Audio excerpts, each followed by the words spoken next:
बड़ी खुशी है कि एआईसीसी ने राजस्थान की पहली सूची जारी की है लोकसभा उम्मीदवारों की। और चर्चा करने के बाद जो सबसे जिताऊ उम्मीदवार थे उनको पार्टी ने मौका दिया है। और 10 साल से जो भाजपा के सांसद हैं वो उनकी पूरी रिपोर्ट कार्ड हमारी जनता के सामने है। 10 सालों में 25 सांसदों ने क्या किया क्या नहीं किया।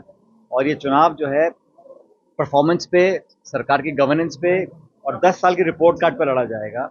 राहुल गांधी जी की यात्रा लगातार चल रही है। आज महाराष्ट्र में गए हैं और लगातार खड़गे साहब और राहुल गांधी जी हम वो बात कर रहे हैं जो जनता की बातें हैं। लोकसभा चुनाव से पहले जो जनता सुनना चाहती है, युवाओं के लिए, महिलाओं के लिए, SC ST के लिए, गरीबों के लिए, किसानों के लिए। और कांग्रेस पार्टी ने जो संकल्प लिया है, कांग्रेस पहली पार्टी है जिसने MSP पर कानून लाने के लिए अपनी प्रतिबद्धता स्पष्ट की है। भाजपा 10 साल सरकार में रही है, आज तक उन्होंने ऐसा काम नहीं किया, ना करना चाहते हैं। तो मुझे लगता है ये चुनाव बड़े महत्वपूर्ण हैं और लगातार कांग्रेस पार्टी की मीटिंग चल रही है। और AICC ने जो अध्ययन करने के बाद लोगों को मैदान में उतारा है, मैं समझता हूँ वो बहुत सबसे जिताऊ उम्मीदवार है और अच्छे बड़े बहुमत से इस बार कांग्रेस पार्टी लोकसभा चुनाव में परफॉर्म करने वाली है। राजस्थान के 10 नाम आए, ये तय हो गया कि अशोक जी और सचिन पायलट जो चुनाव नहीं लड़ेंगे। देखिए, जो भी चुनाव लड़ेगा या नहीं लड़ेगा इसका निर्णय अखिल भारतीय कांग्रेस कमेटी के अध्यक्ष और हमारी CEC होती है, जो सेंट्रल इलेक्शन कमेटी होती है, वो सारी बात संज्ञान में लेने के बाद अलग अलग व्यक्तियों को, कार्यकर्ताओं को, नेताओं को जिम्मेदारी देती है। किसी को प्रदेश की, किसी को जिले की, किसी को चुनाव की, किसी को प्रचार की, तो अलग अलग काम बटे हुए हैं। लेकिन जो भी चुनाव लड़ रहा है उम्मीदवार, वो कांग्रेस पार्टी का उम्मीदवार है और हम सब लोगों का उम्मीदवार है। तो जो 10 नाम अभी सामने आए हैं वो सबकी सलाह से, सबको कंसल्ट करने के बाद, बहुत गंभीर विचार विमर्श करने के बाद वो निष्कर्ष पे पार्टी पहुंची है। और आप देखिएगा जो लिस्ट आई है उसमें काफ़ी सारे नौजवानों को मौका दिया है, कुछ अनुभवी लोग भी हैं, लेकिन सबसे जिताऊ उम्मीदवार है उसको पार्टी ने नॉमिनेट किया चुनाव लड़ने के लिए। राहुल प्रसाद जी कांग्रेस में शामिल हुए, क्या लग रहा है कितनी मजबूती राहुल? अभी हरियाणा में एक वर्तमान लोकसभा सांसद थे, वो भाजपा छोड़ के कांग्रेस में आए हैं। राजस्थान में वर्तमान लोकसभा सांसद वो भाजपा छोड़ के कांग्रेस में आए हैं। तो हमारे पास तो वर्तमान सांसद विधायक आ रहे हैं और बीजेपी में सब पूर्व जा रहे हैं जो कभी हुआ करते थे। तो इस बात को भी जनता को समझना चाहिए।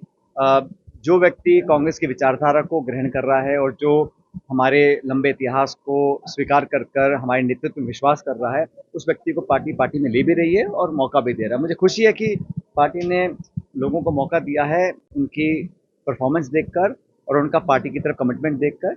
और सभी जो 10 अब तक नाम आए हैं वो सब जिताऊ उम्मीदवार हैं हमारे। पहले साहब ये गंभीर मामला नहीं है कि पूर्व मंत्री अशोक गहलोत सरकार के वो एक साथ जाते हैं, तो कहीं नुकसान नहीं करेगा राहुल?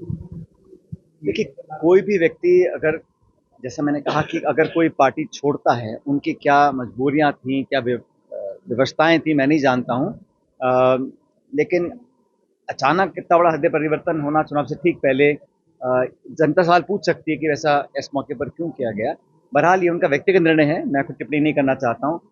हर व्यक्ति स्वतंत्र है अपनी विचारधारा को चुनने में, अपने राजनीतिक रास्ते को चुनने में, और ये समय और जनता बताएंगे कि ये निर्णय सही था या गलत था। मैं ऐसा मानता हूँ कि 10 साल के कार्यकाल के बाद अब मैं कई राज्यों में दौरा मैंने किया है, अच्छा माहौल हमारे इंडिया अलायंस का बन रहा है। हमारे 1-2 घटक दलों से हमारी समझौते पूरी तरह संपूर्ण नहीं हो पाए हैं, लेकिन बहरहाल जो 2 दर्जन पार्टियां लड़ रही हैं इंडिया अलायंस में, मजबूती से लड़ रही हैं। और मुख्य मुकाबला उत्तर भारत में खास तौर से भाजपा कांग्रेस का होगा। क्या चुनाव की आचार संहिता से पहले 3 महीने लागू कर किस नजरिए से? नहीं, तो बहुत पुराना कानून था, इसको चुनाव की आचार संहिता से ठीक पहले लाया गया है।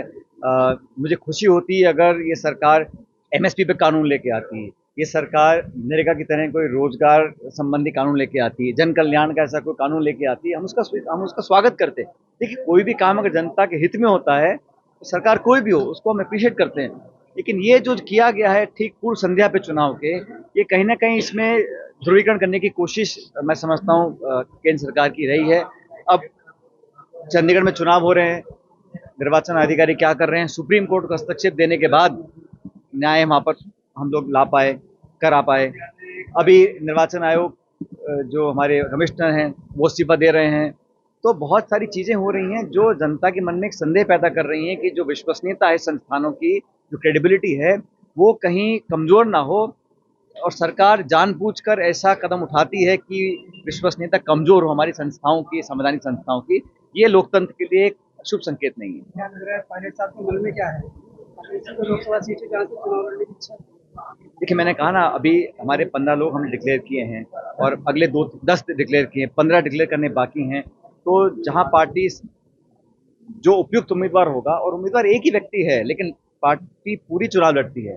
आज हमारे टोंक सवाई माधोपुर क्षेत्र से हम लोगों ने, पार्टी ने हरीश मीणा जी को अपना उम्मीदवार बनाया है। तो व्यक्ति वो एक है लेकिन पूरी पार्टी चुनाव लड़ेगी, वो जिताकर भेजेंगे यहाँ से लोकसभा क्षेत्र से, हम सबका संकल्प है। ऐसे ही जो बाकी 9 उम्मीदवार हैं अलग अलग जिलों के हैं, वो सब हमारे उम्मीदवार हैं और हम पूरी ताकत से चुनाव लड़ेंगे। और जो माहौल मैं देख रहा हूँ, अब भारतीय जनता पार्टी अगर इतनी कॉन्फिडेंट होती कि 300 पार, 400 पार, 500 पार अगर वो कर रहे होते, तो एक एक सीट पर अपने विपक्ष की विरोधी लोगों को क्यों ले रहे हैं। राजस्थान हो, महाराष्ट्र हो, जहां पर भी हो, वो एक एक व्यक्ति को अपने पास ले रहे हैं। अगर इतने उनमें कॉन्फिडेंस था अपनी ताकत के ऊपर, तो क्या जरूरत है कि विरोधी पार्टी को तोड़ने की, हमारे पूर्व मंत्री, पूर्व सांसद, पूर्व विधायकों को लेने की। तो ये कहीं ना कहीं जहन में उनके फिक्र है कि हम कह कुछ रहे हैं, धरातल पर वास्तविकता कुछ और है। कांग्रेस में भी फिक्र नजर आ रहा है कि वैभव गहलोत मुख्यमंत्री के पुत्र जो है सीट बदल के चुनाव लड़ रहे हैं। पिछला चुनाव वो जोधपुर से आ रहे थे।